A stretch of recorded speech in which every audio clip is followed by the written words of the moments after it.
Today episode Saravanan கீழே படுக்கலான்னு சொல்லிட்டு பாயெல்லாம் போட்டுக்கிட்டு இருக்காங்க. அதை பார்த்துட்டு ஷாக் ஆகுறாங்க தங்கமயில. மாமா என்ன பண்ணிக்கிட்டு இருக்கீங்க? படுக்கிறதுக்காக பாய் போட்டுட்டு இருக்க. மாமா மேலேயே படுக்க, கீழே படுக்காதீங்க. இங்க பார், நான் உன் மேல செம்ம கோவத்துல இருக்கேன். மறுபடியும் என்னுடைய கோவத்தை கலராது, சரியா? ஒழுங்கா போயிட்டுன்றாங்க. மாமா என்ன கோவம் இருந்தாலையும் அதுக்காக நீங்க கீழே படுப்பீங்களா? நீங்க கீழே படுத்தா நானும் கீழே படுக்கிறேன். ஏய், என்ன நீ லூசா? எதுக்காக இப்படி பண்ணிட்டு இருக்கேன்றாங்க. மாமா நீங்க என்ன செய்றீங்களோ அதை தான் நானும் செய்வேன். மாறி மாறி அந்த இடத்துல ஆர்கியூமெண்டா பண்ணிட்டு இருக்காங்க. ப்ளீஸ் நான் சொல்லிட்டு கேளுங்கன்னு எவ்வளவோ சொல்லி பார்க்குறாங்க. ஆனால் கேட்கறது இல்லை நான் இங்கே தான் படுப்பேன்னு சொல்லிட்டு. நீ என்ன சைக்கோ மாதிரி பண்ணிட்டு இருக்கியா? மாமா நீங்க ஏன் மாமா இப்படி பண்ணிட்டு இருக்கீங்கன்றாங்க. நீங்கள் கீழே படுக்கிறது எனக்கு பிடிக்கல. இங்க பாரு, நீ பண்ண விஷயம் என்னால் மறக்க முடியல மாமா. குழந்தை விஷயத்தில் யாராச்சும் போய் சொல்லுவாங்களா? நீ சொல்லுவடி, நீ சொல்லுவ அப்படின்றாங்க. என்ன மாமா பேசிட்டு இருக்கீங்க? உண்மையிலேயே நான் எதுவும் பொய் சொல்லலை. நான் கல்யாணம், அதாவது படிப்பு விஷயத்தில் பொய் சொல்லியிருக்கலாம், ஆனால் இந்த விஷயத்தில் நான் பொய் சொல்லலை அப்படின்ட்டு எவ்வளவோ அந்த இடத்துல சொல்கிறாங்க. ஆனால் சரவணன் திட்டி விட்டுருவாங்க. மயில் இருக்க சத்தம் போடுறாங்க. நான் போய் வெளியே படுத்துக்கிறேன்னு போயிடுவாங்க.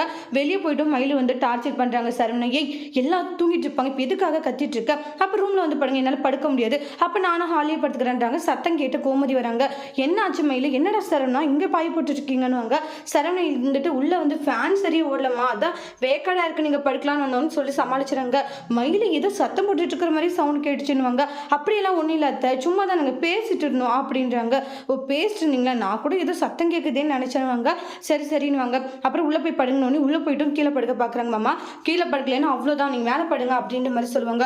படிச்சு எடுக்கிறீங்க பார், இப்படி பண்ணிட்டு இருந்தா அப்ப நான் சும்மா விட மாட்டேன்னு கோவமா பார்த்தீங்கன்னா பெட்ல மேலே படுத்துக்கிறாங்க. அப்பா இவங்களை சமாளிக்கிறதுக்குள்ள போதும் ஆயிடுதுன்னுவாங்க. ராஜு கதிர் இன்னும் வரலன்னு எதிர்பார்ப்போடு இருக்காங்க. அப்புறம் கதிர் வந்துருவாங்க. வேலை நிறைய இருந்துச்சா என்ன? வேலை நிறைய இல்லை, 10 மணிக்கே முடிஞ்சிருச்சு. ஃப்ரெண்டு ஒருத்தன் ரோட்ல இருந்தா அதை பேசிட்டு வந்தான்றாங்க. அப்படியா? சரி சரி, நீ ஏன் தூங்கலையா? இல்லை இல்லைன்றாங்க. நீ தூக்கம் வருதா? தூங்குறியா? அப்படியெல்லாம் ஒன்றும் இல்லை. சரி நான் உங்ககிட்ட கொஞ்சம் பேசணும். சரி சொல்லு. இதை பாரு, நியூஸ் பேப்பர்ல பாக்குறாங்க. என்னது இது? அங்கே கீழே விளம்பரம் வரு. இப்போ என்ன இதுல கலந்துக்கணும்? நான் அதெல்லாம் வேண்டாம் ப்ளீஸ், நான் கலந்துக்கணும் கதிர் அப்படின்றாங்க. கதிர் வேண்டாம் அப்படின்ற மாதிரி சொல்லிட்டு போயிடுவாங்க. அடுத்த நாள் ஜாகிங் போறாங்க. அங்கேயுமே ஜாகிங் போய் முடிச்சுட்டு கதிர் கிட்ட கேட்கவும் கதிர் நோ சொல்றாங்க. என்ன ஏதுன்னு ஒரு அட்ரஸ் கூட இல்லை, சரியா வராது. நீ போலீஸ் ஆகணும்னா அது மட்டும் தான் கான்சன்ட்ரேஷன் பண்ணணும், அதை விட்டு இதெல்லாம் நீ தேவையில்லாத யோசிக்காதுன்னு கதிர் கிட்ட நான் போகணுன்னு கதிர் நோ சொல்லிட்டு போயிடுவாங்க. ராஜீவ் ஃபீல் பண்றாங்க. அதுக்கப்புறமா பாண்டியன் அந்த நில வைக்கிறத பத்தி பேசிட்டு இருப்பாங்க. அப்ப தங்கமயிலும் மாமா கேட்கனே தப்பா எடுத்துக்காதீங்க, நிலத்துல மாமாவுக்கு பங்கு இருக்குதான்னு சரண் மாமாக்கு ஒன்று ஷாக் ஆகுறாங்க. ஏதாச்சும் தப்பா கேட்டுனா? இல்லை இல்லம்மா அப்படியெல்லாம் ஒன்றும் இல்லைன்றாங்க. சரவணனுக்கு தாம்மா பங்கு இருக்கு, ஏன் அப்படி கேட்குற? இல்லம்மா சும்மா தான் கேட்டேன்றாங்க. இங்க பாருமா, சரவணை போய் நான் பிரிச்சு பார்ப்பேனா அவனுக்கு பங்கு இருக்குன்னு கோமதி முறைச்சிட்டு இருக்காங்க. என்ன நினைச்சிட்டு இருக்கா இவ மனசுல அப்படின்ட்டு கோமதி தங்கமயில பார்த்து முறைச்சிட்டு இருக்காங்க. எழுந்துட்டு மயில என்ன பேசிட்டு இருக்க? டேடி என்னடா கோவப்படுற? மயில் இருக்கிறத தானே சொல்லிச்சு, அதுக்கேண்டா கோவப்படுறேன்னு மாமா. நான் தப்பா கேட்டேன்னா? இல்லை இல்லம்மா சரி எதாம கேட்டேன், கண்டிப்பா சரவணனுக்கு தான் எல்லாம் பங்கு, நீ நினைக்கிற மாதிரி எதுவும் இல்லைன்ற மாதிரி சொல்லி அனுப்பிச்சிடுவாங்க. அதுக்கு அடுத்து தான் சரவணன் ரொம்ப கோவமா இருந்துட்டு இருக்காங்க.